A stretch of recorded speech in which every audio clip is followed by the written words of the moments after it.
Hello and welcome to episode 44 of the Pixel Related Podcast. Guys, if you right now, I'm talking not to these guys, these bozos, I'm talking to you, the listener, or the watcher. If you're seeing this, you're actually seeing us. This is like a first time exclusive. This is we're the first idea. podcast to ever do this. No one's done this before. This is a terrible idea. Why are we fucking doing this? I don't know. It's my ugly goddamn face. It's probably terrible. It's probably the worst idea.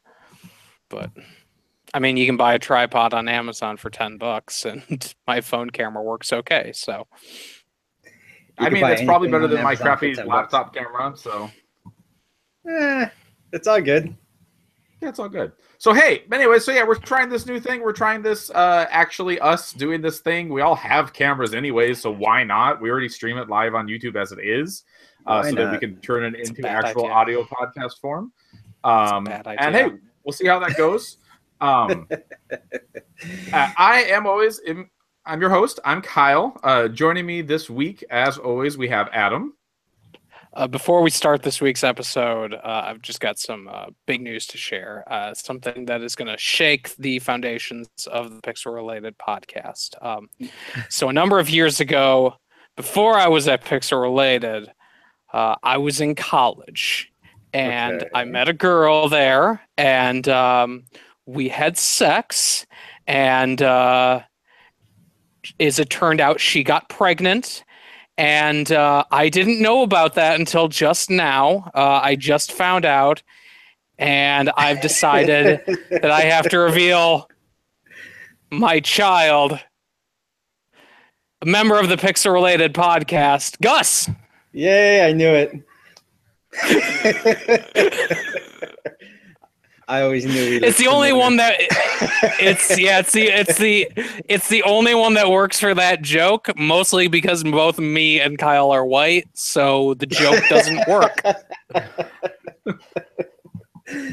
All right. Okay. That's a wrestling reference for whoever's not getting that. Fucking stupid wrestling reference is what it is. Well, yeah. Is this the Kurt Angle stuff that I've seen floating around? Yeah. Yeah. Okay. Yeah, you got it. I don't watch the wrestling anymore, but I get osmosis. I get some of it, mostly from Adam's Twitter, actually, to be perfectly honest. But I mean, look, I've been like flipping between that bullshit and the G1 is going on over in New Japan. So like, the best and the worst, really. I haven't seen any of this G1, but I hear good stuff about New Japan, but I've never seen it. So the G1's really good. It's like, I think it's like $8 or $9 to get New Japan World. And each of those G1 shows that they're doing is like 3.5 hours of just fucking wrestling, like no other bullshit. No bullshit. It's really good, really fucking good.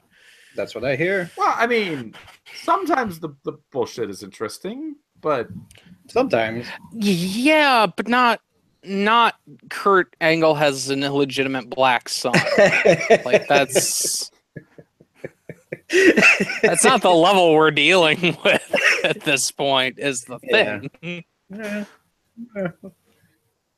So we're here to talk about not any of that. I don't know what that is, but that's not what we're here to talk about. Guys, we're here to talk about a momentous occasion. You didn't introduce Gus. You just, I guess was my introduction for Gus the introduction for Gus? Okay, good. Gus, go ahead and say hi to the people, I suppose. What's going on, people? What's going on, Dad? My son! My son!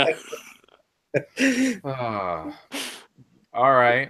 Right off the rails, but it's okay. Let's keep it going. That's okay. What do you expect? We're here to discuss a momentous occasion. Of course, I'm talking about the Destiny 2 beta, which everybody is hyped for.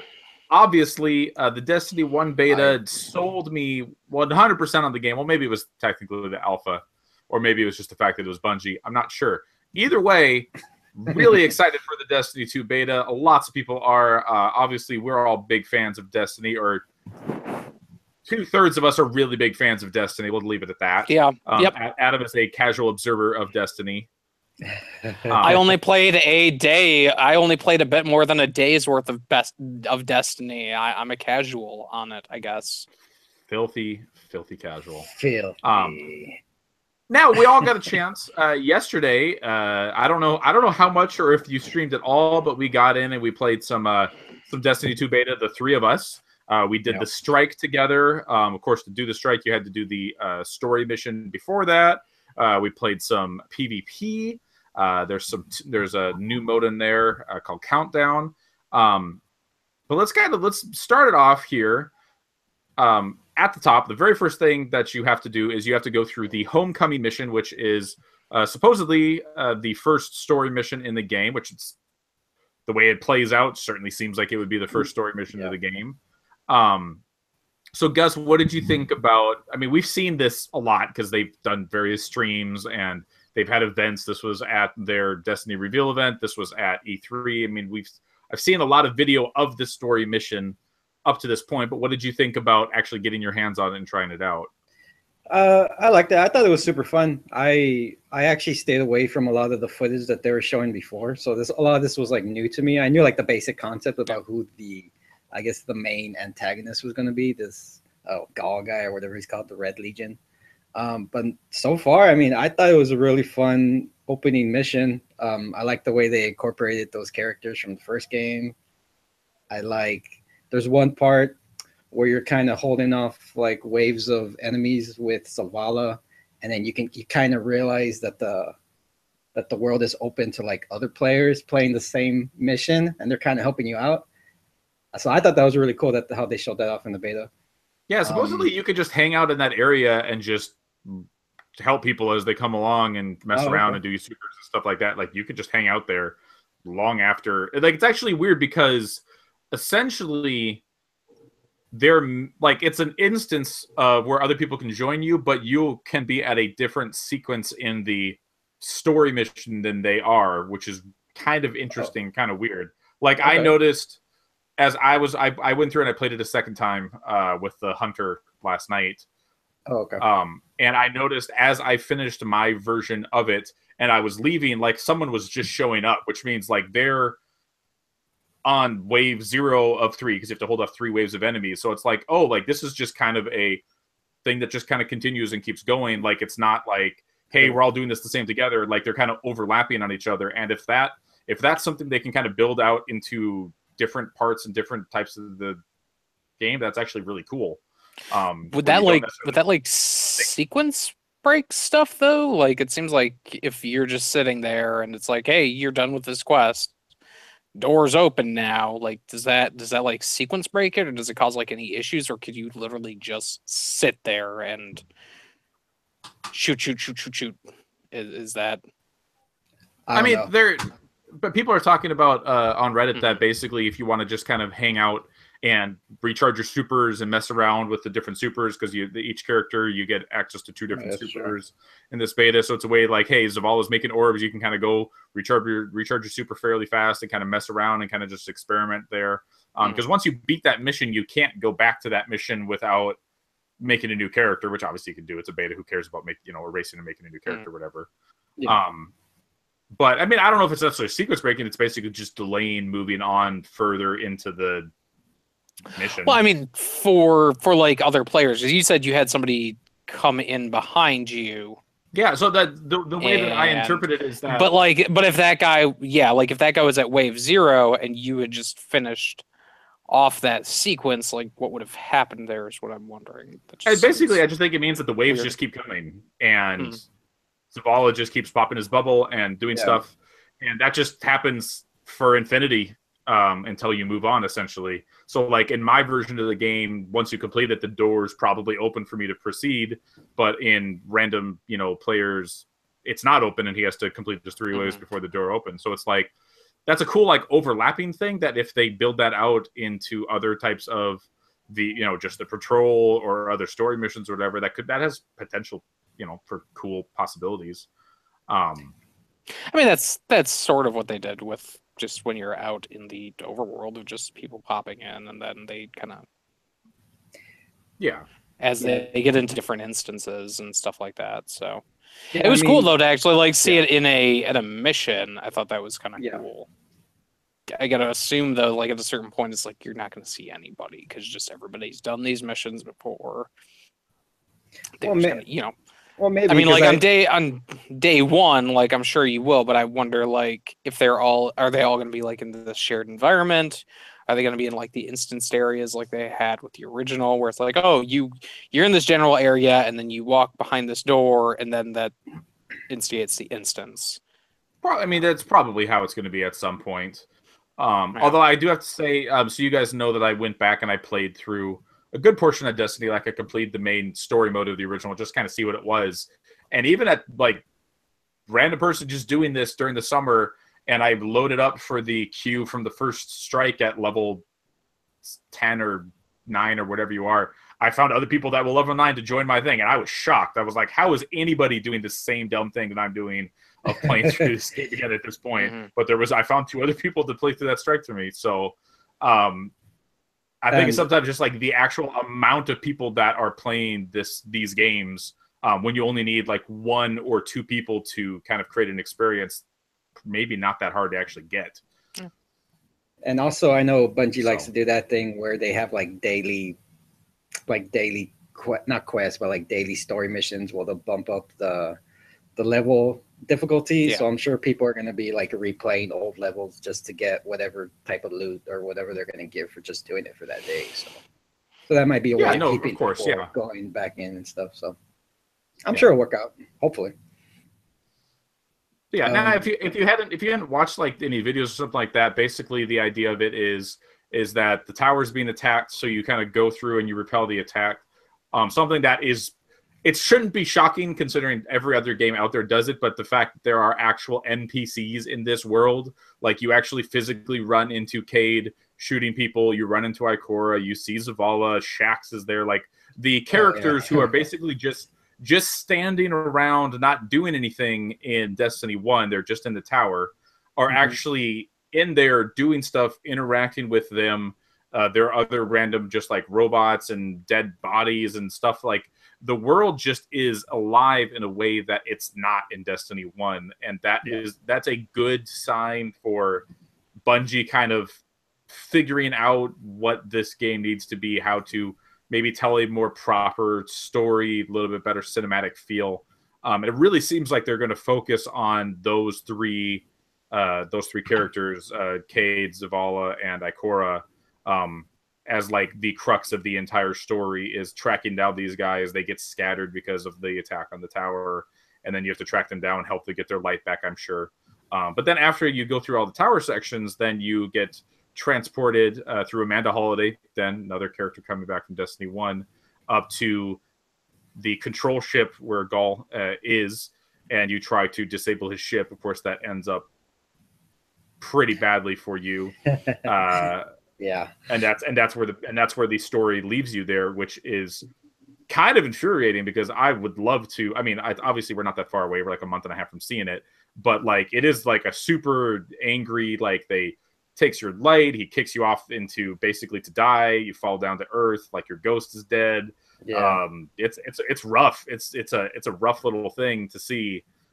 And we're gonna have to wait a while before we find out where exactly that leads. But it's a really compelling premise of losing your light and having to build it and bring it back. It's super cool, and I'm looking forward to seeing where that goes. Yeah, and you were saying yesterday how you kind of hope that when you actually play the game that it's your actual character from Destiny 1, like all leveled out with all your weapons and stuff. So when they do take it away, it actually means something, which hopefully they do accomplish something like that, but I don't know how tricky that will be. But yeah, it'll make that certainly could be complicated.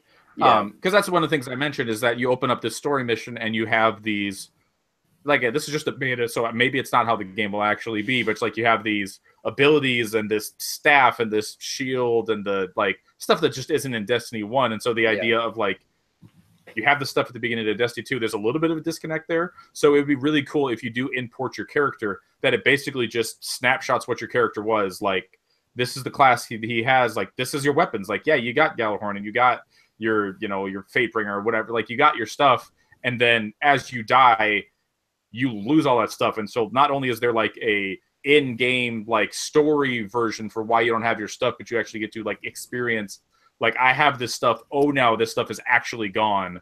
That could be really cool and really effective. But then again, you're talking about where they have to model and prepare for every weapon that could be in Destiny 1 in Destiny 2, only to not have it be there after like the first 20 minutes of the game.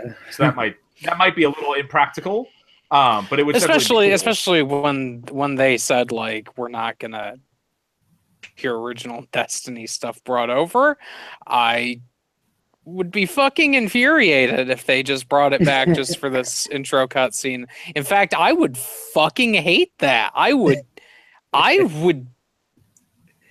Oh, that'd be god awful. That's terrible. No, because they're like, want to kill all that much more. Like he's like, I want to uninstall. I want to uninstall the game at that point. Like I don't.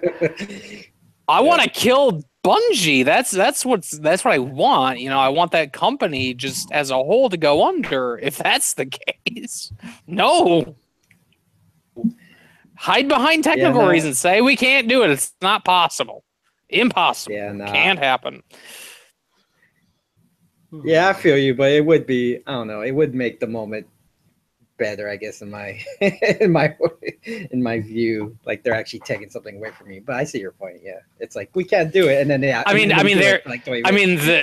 The trick is they're taking something away from you by playing Destiny 2. Like that stuff carries over. It's gone the second you start Destiny 2. The lie was pretending that you had stuff at the beginning of it.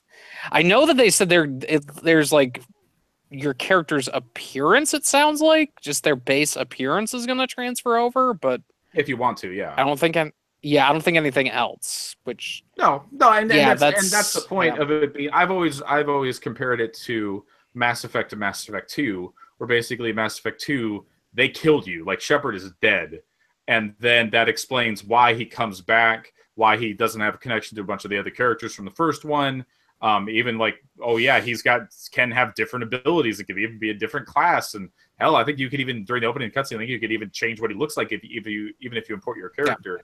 Yeah. And the fact that they made that hard cut explained away why they were able to do that's, such a sudden change, where they didn't make that big of a change between, Mass Effect 2 and Mass Effect 3. Yeah. In fact, if I remember right, if you imported your character, I think you kept like the same skills and the skill levels and stuff like that from game to game. So something like that of like showing the continuation of character from 1 to 2, but then giving you a reason why that stuff's cut off, why that stuff isn't there in game, not just this kind of grander, cutscene of Cayde going, they took our stuff. That could be meaningful. But I mean, like I said, I don't know. It seems like it would be a whole lot of extra work to do something like that. But then again, it's also kind of cheating if you can start the first mission of Destiny 2 and you have this ability where you're a warlock and you can fly and you have a flaming sword, because where the hell did that come from? I don't have that. Or maybe they'll just lock it out to the abilities that cross over the Voidwalker and stuff like that are close to the same between the two games. To try to get it as close as possible. I don't know. We'll have to see. We got a ways to go to that. So there is more in that story mission than what was in what I'd seen in the videos and stuff like that. There is a sequence where you have to fight a giant drill, essentially, that will cause you to die. At least caused me to die a couple times. Yeah, a couple few. As well as kind of like the original reveal of Gaul showing up and killing you is different in this beta than what it actually was in some of the videos they put up before. So that's some kind of cool stuff. He's actually a little bit more vicious in this version than the stuff that they originally Bungie had showed.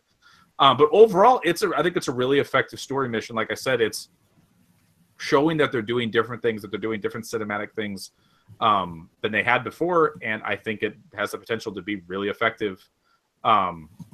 If they can kind of keep the same type of vibe all the way through a decent length campaign, in addition to having all the strikes and the raid and interesting control stuff, like that could be just by itself, the campaign could be really, really interesting, and that if they nail the landing, like it seems like they're on the right path to, that's could be really cool.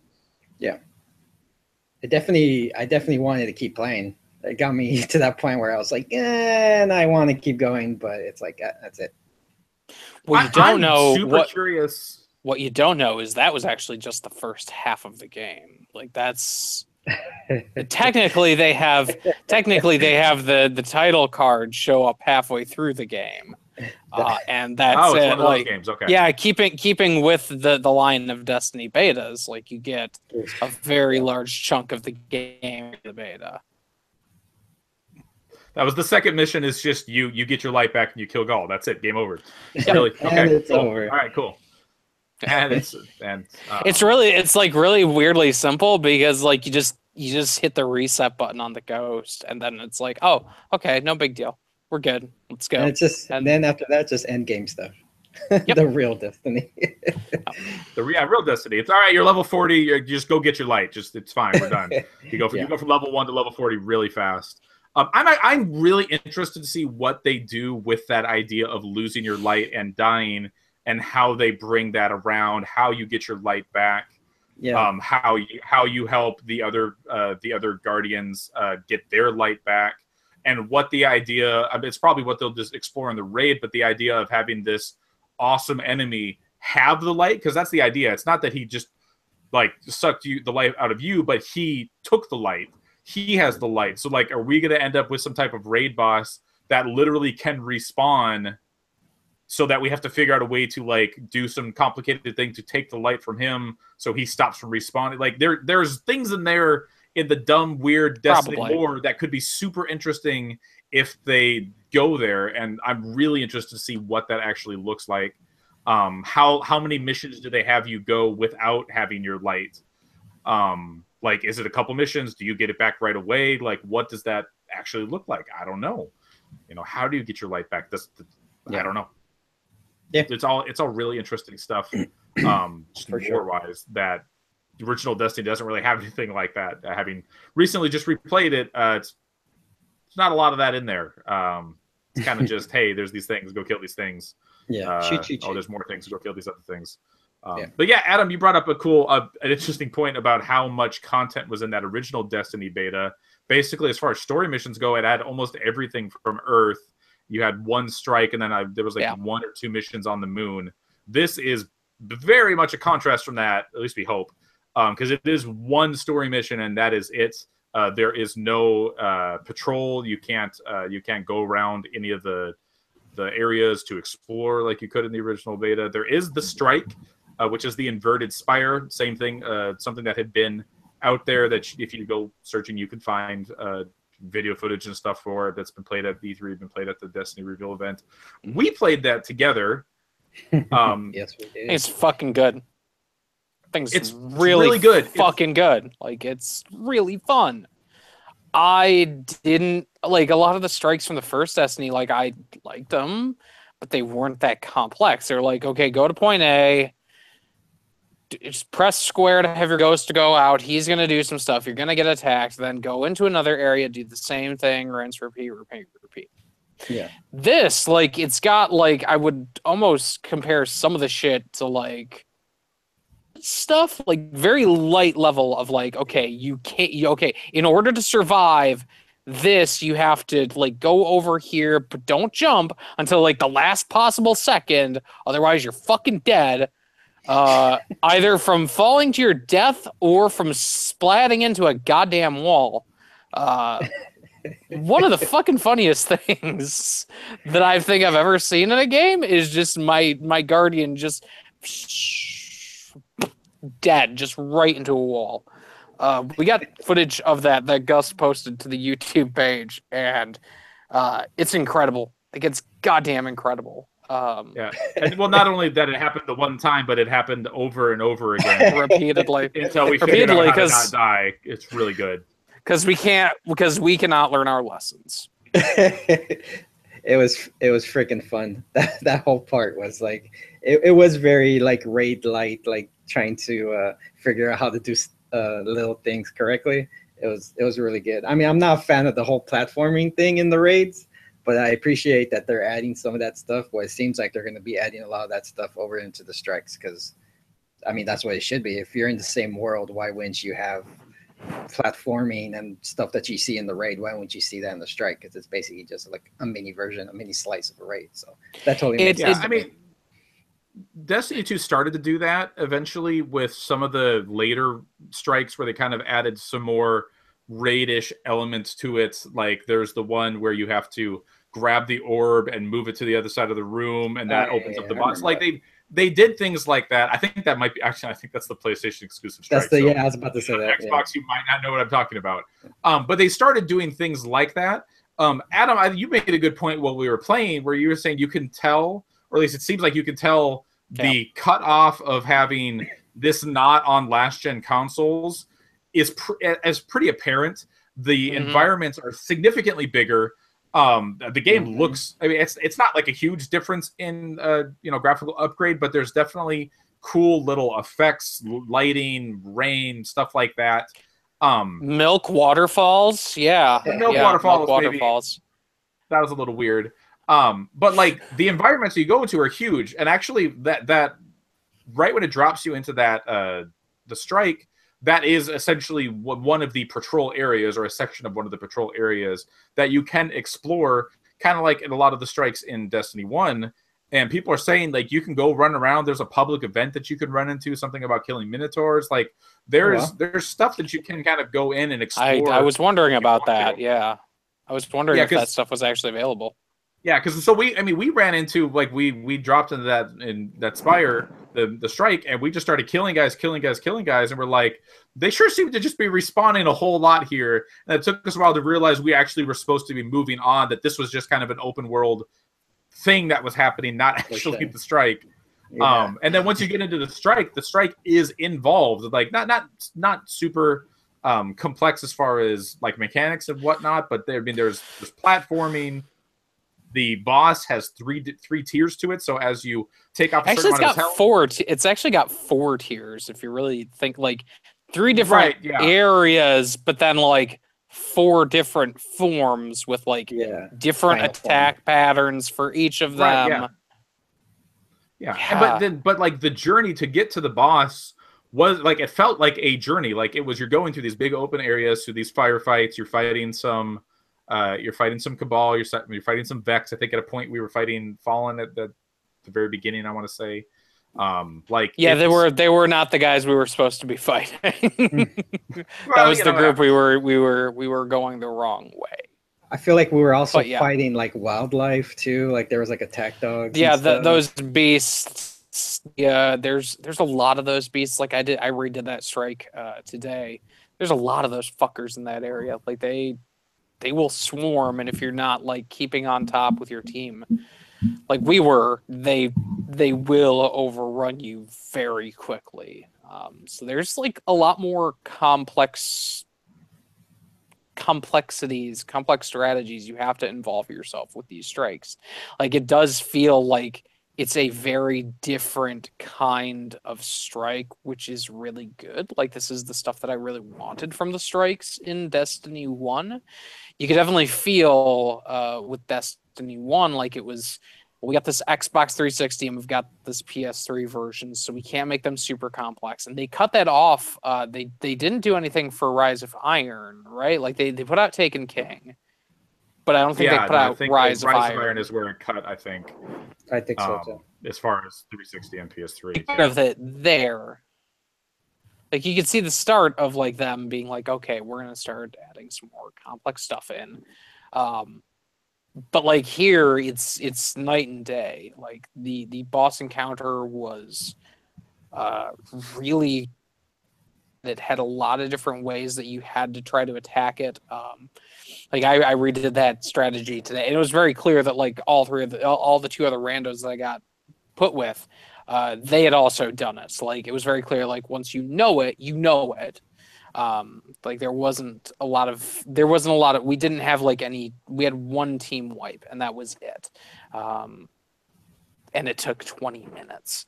But it was still super stressful. It was still super stressful to go through that drill area where they're just going around and you have to like duck and weave and everything. And oh, that guy's dead. Should I try to go revive him? Probably not. Realistically, I should just let him cycle. And yeah, it's really, really solid shit that they built there. Yep. I agree. I was going to mention that part with the drills. that was probably my favorite part because it was so unexpected really when I first saw him that I was like, what is this? Why is this in a strike? But yeah, it was totally cool.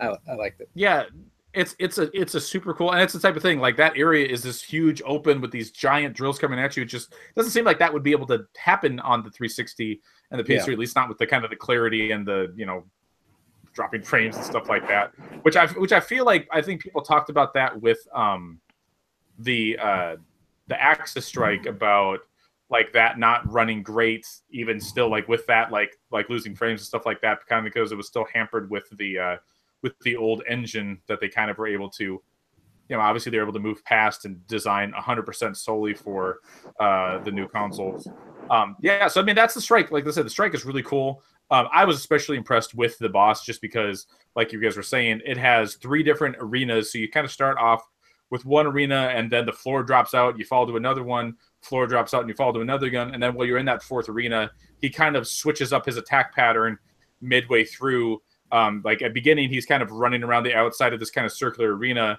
And then when he gets really low on health, he just dives in there to stomp on you and just wreak havoc. And it's really intense. It was like when we beat it the first time, I was the only one alive, running around, putting my Titan bubble up, couldn't revive you, had to do like a big circle, come back around and revive. It's like it's that type of experience that you get with like a raid. But just like anything, like after you do it a couple of times, it will, that starts to lose its effect. And that's kind of the thing about Destiny, is how much they're talking about that you shouldn't, like Destiny 2 shouldn't be taking over your life. It should be something that you kind of just do casually. So it'll be interesting to see how much replaying, how much grinding you actually do, because like stuff like platforming and stuff like that is really cool the first couple times you do it, and that's kind of was the stuff that was always annoying in the raids. It's like, hey, yeah, cool, there's this really cool maze in Kingsfall, but then once you know the maze, it's just you're just going through the path and you're just doing it, and it's not amazing anymore. It's only really cool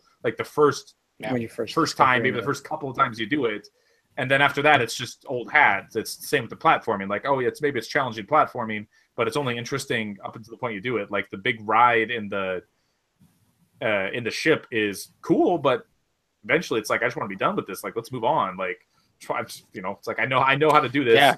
I don't need to wait. Totally. I got so sick of doing those raids. Totally. Totally. That's gonna change this time, Adam. It's gonna change this time. Yeah, we'll get you. So one thing we haven't really talked about yet is like just the actual gameplay, which is very similar. I've always said that I think Destiny is one of the best handling, if not the best handling, first-person shooter out there. This is all pretty much the same in Destiny 2. Still feels really good. They changed up the way the weapons work, so you have what used to be pardon me. What used to be primary and secondary is now kinetic and energy. Basically means that you have the same types of weapons in both slots. So hand cannons, scout rifles, auto rifles, submachine guns, which are a new one. They're basically the same type of weapons in both slots. So effectively, you have 2 primary weapons at all times.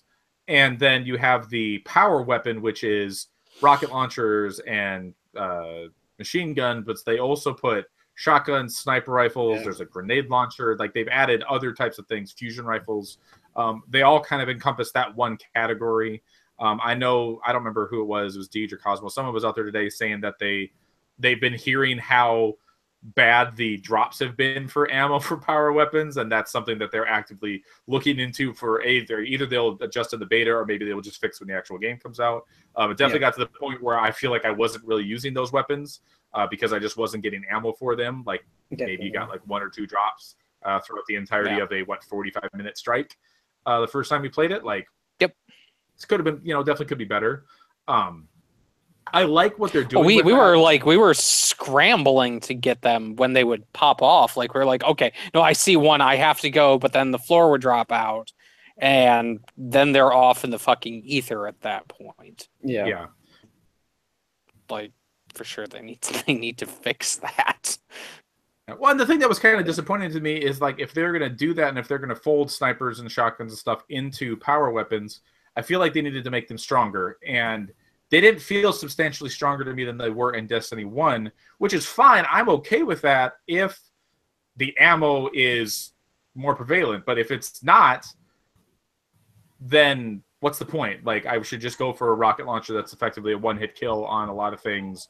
Or, I mean, I don't know. I just feel like when I was messing with the sniper and I was messing with the shotgun, they seemed about as powerful as they were in Destiny 1. And if you're going to make them that exclusive, they should either be more powerful or the ammo should show up more often. Like, it needs to be one of the things. It can't be neither. Yeah, I feel like they definitely need to balance that. Like I was saying, how it felt super weird to have like two primary weapons. Like I think I still, at this point, prefer the old Destiny 1 method of like, you know, you have your primary, you have your shoddy, and then you have your rocket launcher. But I guess the more I play it, I guess the more I'll play around with it. But it does seem kind of off at this point. I don't know. It just seems weird. Doesn't seem right to have your shoddy as your. And that's like, what? That's weird. It does. I mean, and part of it feels like it's directly aimed at PvP, to like take the shotgun and the sniper out of PvP as just like common weapons that everyone can use all the time. I don't have a problem with that necessarily, but it's kind of what a lot of things happen with Destiny 1 is I don't want changes that are specifically aimed at PvP to mess with the PvE balance. Yeah. So it'll be interesting to see kind of how they work that out. One thing that I do, so I mean, I love Destiny, so I was in there and I was diving through all the menus and stuff like that. There was parts in there that were talking about weapon mods. So there was like on the energy weapons and on the power weapons, there was a weapon mod slot that was the type of energy that they put out, you know, fire or solar, arc, void, hinting that possibly you could change that if you like. You got like a certain upgrade or a certain drop or something like that. There also is there's also shaders for weapons, so it seems like you can individually change shaders on weapons. I don't know if that's a wholesale thing or if it's something like they had in Destiny 1 where you could just put different ornaments onto the weapons to make them look different, but that was on legendary weapons as well. That same type of thing was on the armor as well, so it's almost like implying that you can shade each piece of armor differently, rather than just having a wholesale shader for your entire body. So they're making cool little changes kind of with all that stuff. The basic like stuff of like you can choose different perks and stuff for your weapons, that seemed all basically the same.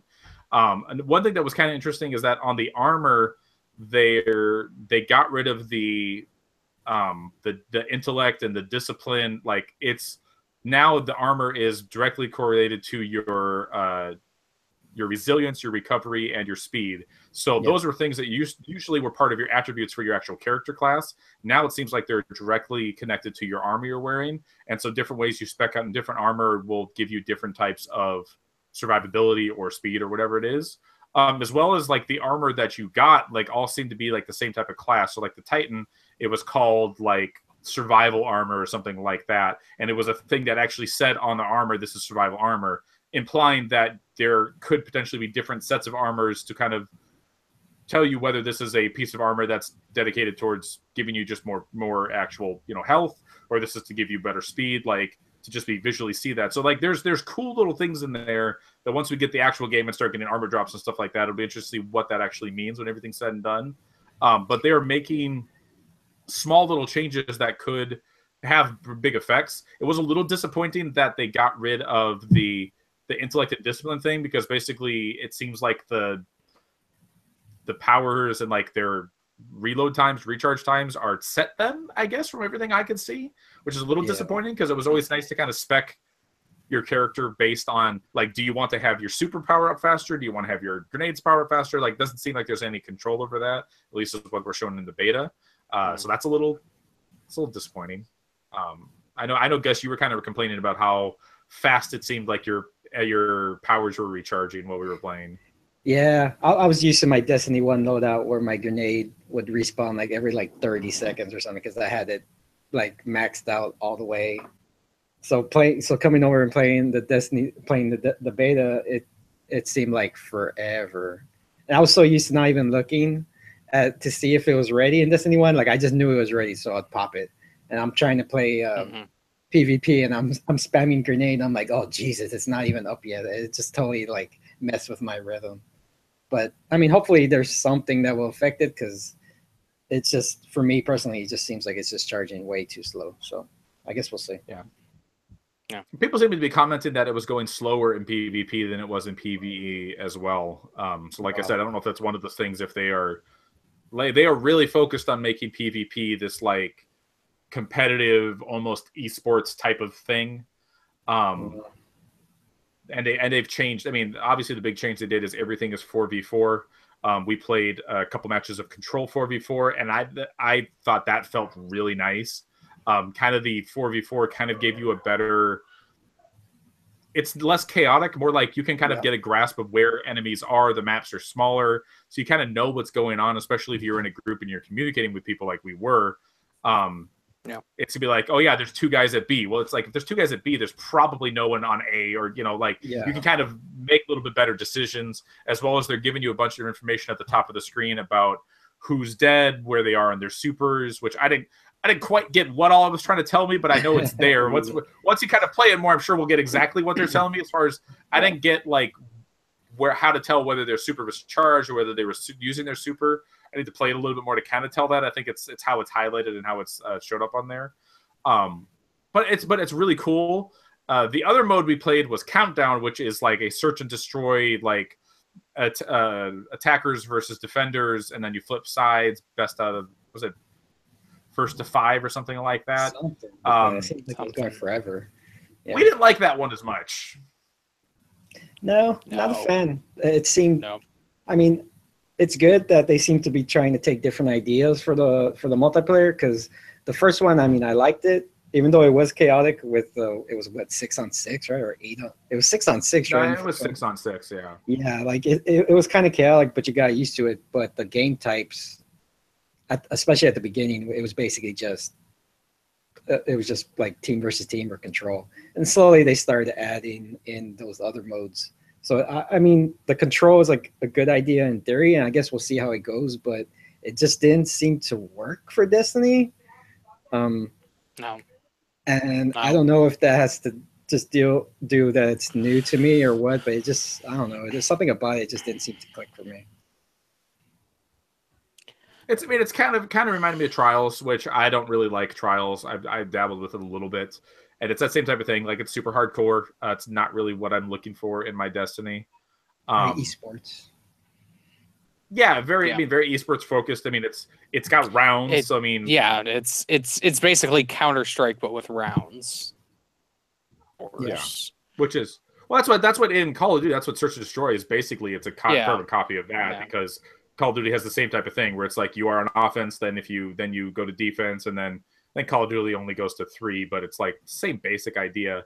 And it's got some weird things to it as well. So like, for example, when we were playing it, we planted a bomb and then the enemy team defused it, and then it was over. Like, the match was over, and it's like, well, wait a second here. That's like, shouldn't we get a chance to try to go plant it again? Or so I guess not. So it's like, then I mean, I guess once you got to understand, then you aim for that. But like, when you guys had planted it, I was over at the other one, and I'm like, well, if that one fails, I'll just plant it here, and then there's no one over here. I feel pretty confident being able to defend it, and then it didn't even matter because it was over.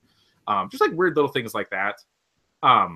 But I felt like the easiest way to get a win on that was to just kill the other team. Like, there was a point where I was just like, there's no point in me trying to go for this bomb. I might as well just go for the kills, because if you get the 4 kills, it's done.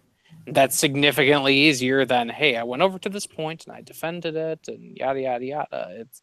It was like rough. Like, it just was really rough to play. It didn't explain it. And I'm sure that's stuff that, when you get to the full game, it's going to maybe give a bit more. I would hope it would give more of an explanation to it. But like, I just we were playing that and we were communicating, and I still felt like it was a major pain in the ass to play. Yeah. So like if you went into that thing with just a group of randos, I think it'd be like fucking awful to play that mode because it's just not that good. I agree. Yeah, but with randos for sure, I feel like that would be super frustrating. Mm-hmm. For me, it was definitely the week. Not that the beta has a ton of stuff to try out, but this game type was definitely like the weakest part of it for me. I mean, we were even saying like 3 out of 4 ain't bad, and this was definitely the one that was not that great. So yeah, because I mean, really digging Control. I think Control felt really good, and I was feeling it. And like there was a point like after like the 5th round or something like that where we were down 4-2 or something like that, where I was kind of starting to get the feel of the countdown, but I still wasn't. I could tell I'm not going to like that mode. Like that's just not what I'm coming to Destiny for. Yeah, definitely not the go-to mode. But, yeah. I mean, for me, any of the multiplayer modes are not the go-to modes, so I'll be fine. My Destiny experience will be okay. You weren't feeling the control, the 4v4 control? Oh, I thought it was fine. I thought that was fine. I just have never been a huge fan of the way that Bungie's multiplayer games play. I'm just not a fan of that style. So like, yeah, Crucible was barely touched by me. Like we played it a couple times, and that was about the amount of time that I played it. Well. I mean, we've talked about how much of a filthy casual you are anyway, so it's understandable that you haven't played a ton of Crucible. Only like a day and some change, low honestly, low I didn't tier. play a ton of Crucible either with Destiny 1. Like one of the Age of Triumph, whatever, one of their things that you get experience for is to hit level 25 in the Crucible, and I never did that. Like it's just like I played a decent amount. I'm probably in the 20s, but like I just never played a ton of that. I played a decent amount of Iron Banner just because Iron Banner actually gave you pretty good rewards. But that was about it. Like that's about the only time I would actually go in and mess with Iron Banner, or was when Iron Banner was in there. So we were kind of talking about Crucible stuff. They did make some changes in there.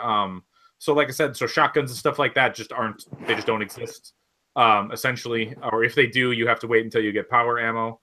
And the power ammo only it seems like it drops more frequently, but only the person who actually collects it gets it. Yeah. And a notification pops up of who got it and what weapon they got it with. So it's kind of like forgetful loaded shotgun ammo is basically what it'll say. And it's like, oh, so now I know someone's running out there with a shotgun, or a rocket launcher or whatever that looks like. That is cool.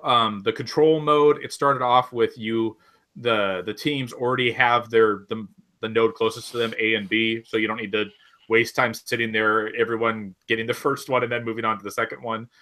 So basically, or A and C, sorry. So A and C were already captured when the mode starts, and basically it's just a fight over B. Also, it seemed like the having multiple people on a point didn't make it go any faster. So basically, it's just if you hold it, you're getting it. If not, you're not. And then they got rid of the neutral zone. So it's either like if they have it and you take it, then it's yours. You don't have to do this weird middle ground where it's not held by anybody and then you need to sit and hold it longer. So it's just a little bit more faster paced, kind of picks it up and gets to the action a little bit better. Like I said, I was really kind of feeling like what they were doing with that. And I know some people are kind of put off of the idea of like the 4v4 and how that's going to kind of play out for like all the modes. Especially, I know people are upset about the fact that there's no Rumble or free-for-all in there. That seems like something should be relatively easy to fix. I will be shocked if Bungie doesn't figure that out at some point. But I like the idea of everything being 4v4 because basically all the maps are then designed specifically for that. You don't have these weird maps which are giant and open, meant for 6v6 vehicular combat, and then some are these small ones that are, it's now everything can kind of be the same size, designed for the same type of purpose. I think that will lead to a little bit better balance. There's not a ton of content in this beta. It's kind of, you get the one story mission, you can go back in and play the Inverted Spire, multiple times. You get the PvP. Did we talk at all about like the special abilities, or did we just gloss over them? No, I don't remember that at all. Oh, that's true. Yeah. No, I think we got lost there in somewhere in the special abilities. So yeah, the last thing we haven't talked about is what they did with the powers. So effectively, like I said, there's two classes per character, or two powers per class, whatever you want to call it. One per character is basically whatever you call it, like a rehash or a reinvention of a class from the first game. The hunter has the gunslinger. The warlock has the the Nova Bomb. Whatever the hell it's called. And then the Titan has the striker class. But they've made changes to them, so all of them are they are now like what they call roaming supers, which means that they're not just one and done. Like the Nova Bomb used to just be you hit it, it's over. The gunslinger was like you get your one shot or you get your 3 shots, and that's basically it. The strikers, you get your Fist of Havoc, I think is what it's called, and then it's over. Now they are like you activate it and you can run around. They have different abilities set to the bumpers and the triggers, so there's definitely more fluidity and like experimentation. Like it's actually really unsettling when you first started out because it's just not used to how that feels. Like I'm not used to be able to shoot 6 times with the gunslinger. Like it's either you have the helmet on that gives you 1 really powerful shot, or you got 3 shots and that's it. And here it's like you're effectively on a timer, and so if you get it off faster, you can hit more enemies. Or it's like with the striker, it's like you have like actual like shoulder charges and stuff like that rather than just doing the big splash. Or you can do the big splash. So like they've kind of mixed it up and kind of give you a little bit more control over it, as well as like having it last longer, not just being an all or nothing. And then they added a new class to each one, kind of replacing some of the problem classes from Destiny 1, stuff that I feel like they didn't want to have in Destiny 2. So, for example, the Warlock has this giant fire blade and can float around, basically eliminating the whole Radiance thing, which was all pretty much anyone with a Warlock had their revive on, because that's a pretty cool thing to be able to just pick yourself back up if you die, and it makes a lot of sense why they would want to get rid of that. The Hunter, the same thing. The Hunter, the Arc class could go invisible, and they can't do it anymore. Like the invisibility's gone, so now he has a staff and he's going all Donatello and going crazy, and it's really cool. Titan's the only one. The Titan does still technically have his bubble, but if you don't want to use it as a bubble, you have an actual offensive version of it where you get a shield and you go Captain America on people, and it's pretty cool. I really like what they did with the new powers. The new powers seem cool. Like I said, it seems like they are specifically addressing things that were not necessarily broken, but they kind of led to like you have to play this character a certain way to be successful. And it seems like they are kind of actively fighting against that to like open up more possibilities and let people kind of experiment more.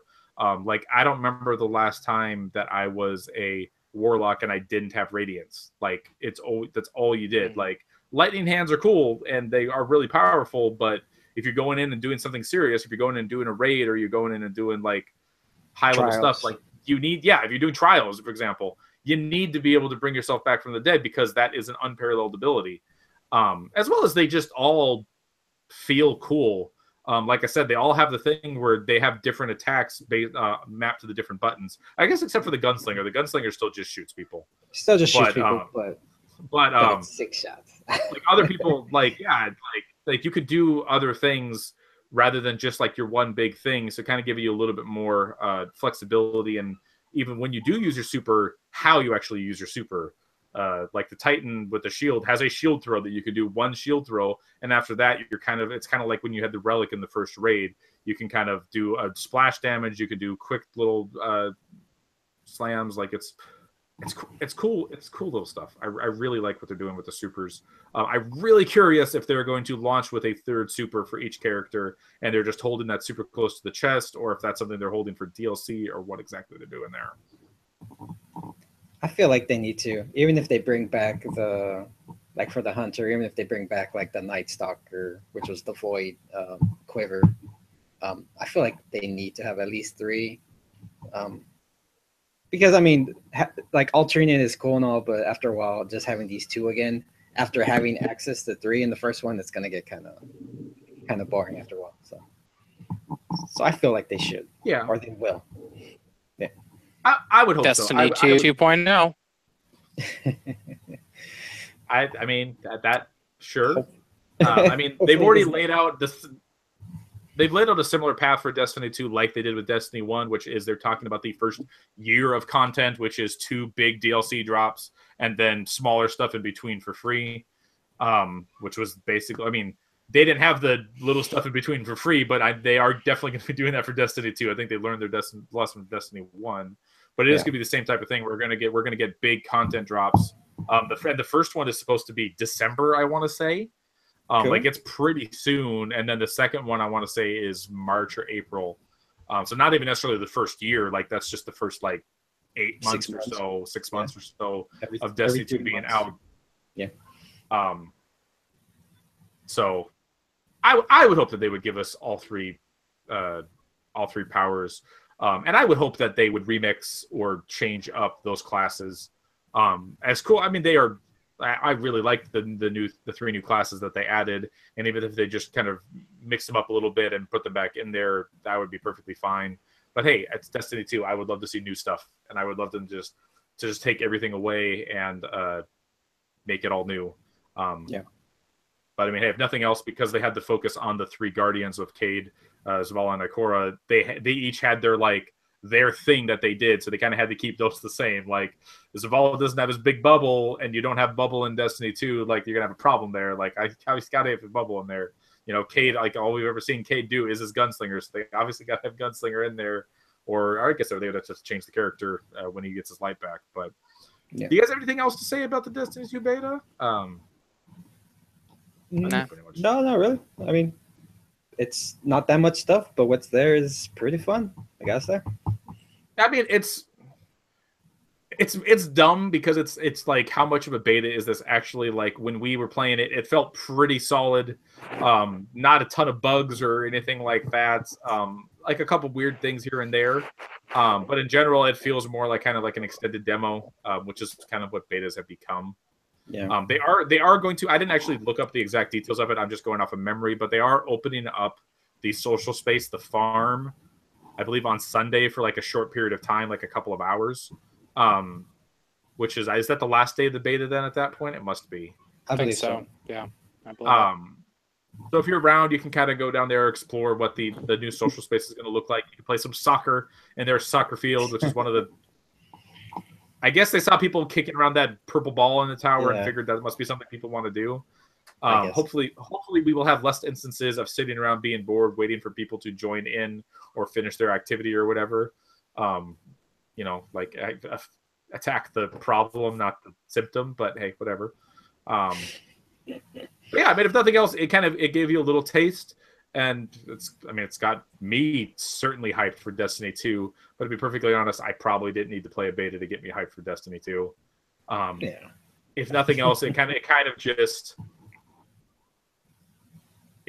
solidifies that my hope of, like, it seems like they're on the right path, like that they've kind of learned from their mistakes. I mean, we kind of already knew that with what they did with Taken King and to a lesser extent with Rise of Iron, but going like the cinematic route and the way the story plays out, and then the kind of the intricacies of the strike and stuff like that, it seems like they're on the right path to make Destiny 2 maybe the thing that Destiny 1 should have been all along, or what we wanted it to be all along.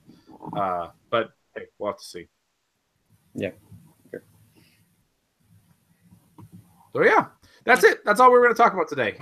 It's the middle of summer. Not a whole lot else going on. And honestly, we talked about Destiny 2 for about an hour and some change, which should not surprise anyone considering who it is that's talking.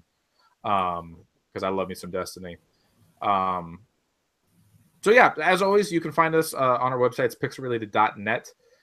If you want to shoot us some feedback, the best place to do that is on Twitter, which is pixel_related. Or at pixel_related, I should say. The three of us are on Twitter individually, of course, although I'm not going to go into that because that's just complicated. That was it. Thank you for listening /watching, and we will see you next time. Bye.